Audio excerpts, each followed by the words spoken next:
खबर महाराजगंज से है, जहां लोकसभा क्षेत्र में अंतिम चरण के मतदान के लिए राजनीतिक सरगर्मी काफी तेज हो गई है। महाराजगंज लोकसभा क्षेत्र से कांग्रेस पार्टी के उम्मीदवार वीरेंद्र चौधरी के पक्ष में जन समर्थन जुटाने के लिए आज कांग्रेस पार्टी की राष्ट्रीयता प्रवक्ता सुप्रिया श्रीनेत महाराजगंज पहुंची हैं। इस दौरान जिला मुख्यालय पर आयोजित एक प्रेस कॉन्फ्रेंस को संबोधित करते हुए भारतीय जनता पार्टी पर जमकर हमलावर हुई है।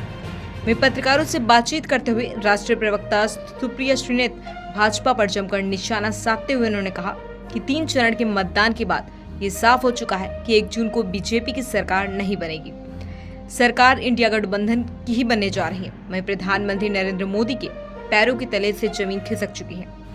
असलियत यह है कि संविधान और आरक्षण के खिलाफ साजिश और षड्यंत्र रचा जा रहा था। बेरोजगारी, महिलाओं, गरीबी, किसानों और श्रमिकों को वंचित करके जो 10 साल राजनीति की गई है, उसका अंत होना है और न्याय होगा। वहीं कांग्रेस और उसके घटक दल जनता के हित में काम करेगी। वहीं लोकसभा चुनाव में महाराजगंज जिले के विकास को लेकर पत्रकारों के सवाल पर भारत सरकार के केंद्रीय वित्त राज्य मंत्री व सांसद प्रत्याशी पंकज चौधरी पर जमकर भड़ास निकालते हुए कहा कि रेल लाइन को लेकर जनपद वासियों को भ्रमित कर रहे हैं। हमारे पिता पूर्व सांसद हर्षवर्धन सिंह ने नई रेल लाइन के लिए प्रस्ताव कराकर मार्ग प्रशस्त किया था।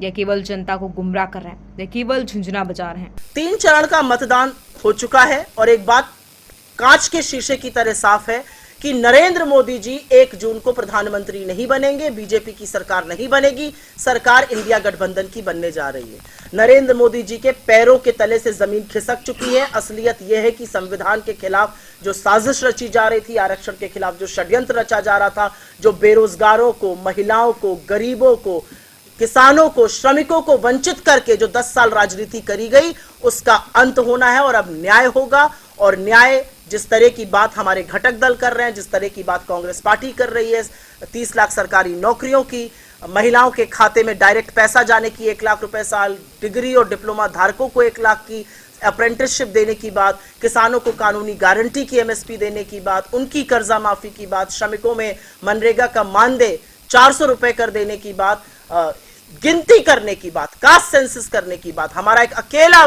विश्व में देश है जिसने कोविड के बाद इस देश में जनगणना नहीं हुई। इधर उधर की झूठी बातें, इधर उधर का रागलाप करके जनता मोदी जी से चंगा चुकी है और मोदी जी भी जानते हैं कि 3रे चरण के मतदान के बाद झोला उठाने का वक्त आ गया है।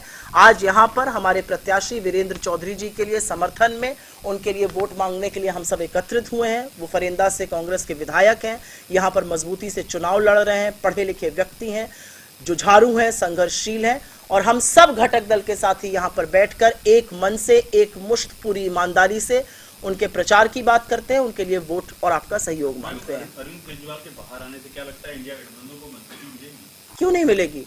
मुझे लगता है इंडिया गठबंधन को मजबूती मिलेगी। इस देश में जो संविधान में जो लोग आस्था रखते हैं उनको मजबूती मिलेगी। आप सोच सकते हैं कि लोकतंत्र में, भारत जैसे लोकतंत्र में 2-2 मुख्यमंत्रियों को जेल में डालकर चुनाव लड़ा जा रहा है। ये कौन से तरीके हैं? आप सोच सकते हैं कि चुनाव के जस्ट पहले सबसे प्रमुख विपक्षी दल के खाते सीज कर दिए जाते हैं। आप ये सोच सकते हैं कि मुख्य धारा के मीडिया को पूरी तरह से ब्लैकआउट कर देने के निर्देश दिए जाते हैं। ये अलग बात है कि मीडिया अब आपकी बात सुनने को तैयार नहीं, क्योंकि अब आवागमन की बेला है तो मीडिया भी थोड़े अपने तेवर दिखा रहा है। नरेंद्र मोदी जी ने अडानी और अंबानी का इतना बड़ा नाम लिया, भ्रष्टाचार का इतना बड़ा आरोप लगाया, कहा बोरों में भर भर के, टेम्पो में लाद लाद कर काला धन बांट रहे हैं, लेकिन आप जैसा प्रबुद्ध वर्ग उनकी बात पे कुछ कर ही नहीं रहा है। टीवी डिबेट ही नहीं हो रहा है, ईडी सीबीआई उनकी बात नहीं सुन रहा है, क्योंकि अब आने जाने की बेला है तो जाते हुए प्रधानमंत्री की बात अधिकतर सुनी नहीं जाती है। 400 पार की बात कर रहे हैं, वो कहते हैं सारे भ्रष्टाचारी एक मंच पे आ जाएं। प्रधानमंत्री 400 की बात कर नहीं रहे हैं, कर रहे थे।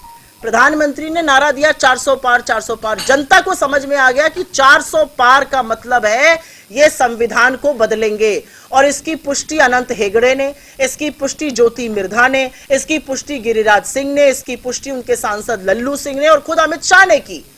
असलियत यह है कि जो षड्यंत्र रचा जा रहा था संविधान को बदलने का, वो जनता के सामने पर्दाफाश हो गया और जनता को समझ में आ गया कि ये संविधान बदलेंगे। ये बाबा साहब ने जो हक दिया है, जो दलितों, वंचितों, शोषितों, आदिवासियों, पिछड़ों को आरक्षण का हक है, ये उसको समाप्त करेंगे।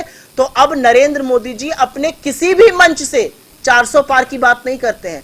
अब आप जैसे प्रबुद्ध पत्रकारों के साथ बैठकर वो समझाते हैं कि 400 तो मेरे अभी ही हैं, वाईएसआरसीपी से, बीजेडी से, जिनके खिलाफ वो चुनाव लड़ रहे हैं। ये बहकी बहकी बातें नरेंद्र मोदी जी ऐसे ही नहीं कर रहे हैं, हार का बड़ा गहरा सदमा लगा है। कंसल्टेटिव कमेटी ऑन रेलवेज में जो आपका सांसद था वो रेलवे लाइन यहां नहीं ला पाया, इससे ज्यादा नाकारा और निकम्मापन और दूसरा क्या होगा। और मुझे फक्र है कि मैं उस इंसान की बेटी हूं जिसने इसको पास कराया, googly Anand Nagar railway line को बजट में डलवाया, अनाउंसमेंट हुआ और उसके बाद जब वो चुनाव हार गए और दिवंगत हो गए, उसके बाद पंकज चौधरी रेलवे की कंसल्टेटिव कमेटी में रहते हुए उस रेलवे लाइन को नहीं लगवा पाए।